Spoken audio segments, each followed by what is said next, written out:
సలార్ వంటి massive hit తర్వాత ప్రభాస్ నుంచి వస్తున్న సినిమా కల్కి 2898 ఏడి.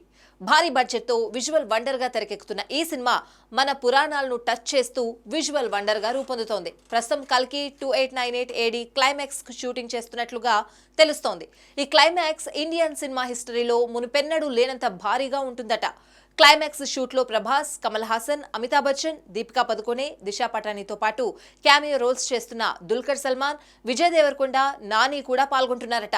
దీంతో కల్కి కథ క్లైమాక్స్ కు వచ్చేసినట్టేనని అనుకున్నారు. కానీ అసలు మ్యాటర్ వేరే ఉందని తెలుస్తోంది. గత కొద్ది రోజులుగా కల్కి పోస్ట్ పోన్ అయ్యే ఛాన్స్ ఉందని వార్తలు వస్తున్నాయి. కానీ పక్కా అనుకున్న తేదీకే కల్కి విడుదలవుతుందని అంటున్నారు. ఎందుకంటే కల్కి పార్ట్ 1 షూట్ ఎప్పుడో అయిపోయిందట. విశ్వసనీయ వర్గాల సమాచారం ప్రకారం ఇప్పుడు షూటింగ్ జరుగుతున్నది పార్ట్ 2 వర్క్ అని తెలుస్తోంది. పార్ట్ 2కి లీడ్ ఇచ్చేలా ఈ షూట్ చేస్తున్నట్టుంది. ఈ సినిమా అనౌన్స్ అయినప్పటి నుంచి 2 భాగాలుగా వస్తుందని టాక్ ఉంది. ఇప్పుడు సెకండ్ పార్ట్ షూటింగ్ చేస్తున్నారనే విషయం బయటికి రావడంతో కల్కి 1 కాదు 2 అని కన్ఫర్మ్ అయినట్టే. కల్కి క్లైమాక్స్ లో పార్ట్ 2కి లీడ్ ఇస్తూ సీక్వెల్ అనౌన్స్ చేసే ఛాన్స్ ఉంది. దీంతో ప్రభాస్ కెరియర్ లో సీక్వెల్ గా రానున్న 3వ సినిమాగా కల్కి నిలవనుంది. బాహుబలి 2 భాగాలుగా తెరకెక్కి చరిత్ర సృష్టించింది. సలార్ పార్ట్ 1 హిట్ అవగా త్వరలోనే పార్ట్ 2 సెట్స్ పైకి వెళ్లనుంది. ఇక ఇప్పుడు ఆల్రెడీ కల్కి పార్ట్ 2 షూటింగ్ జరుగుతోంది అంటున్నారు. మరి కల్కితో ప్రభాస్ ఎలాంటి వండర్స్ క్రియేట్ చేస్తాడో చూడాలి.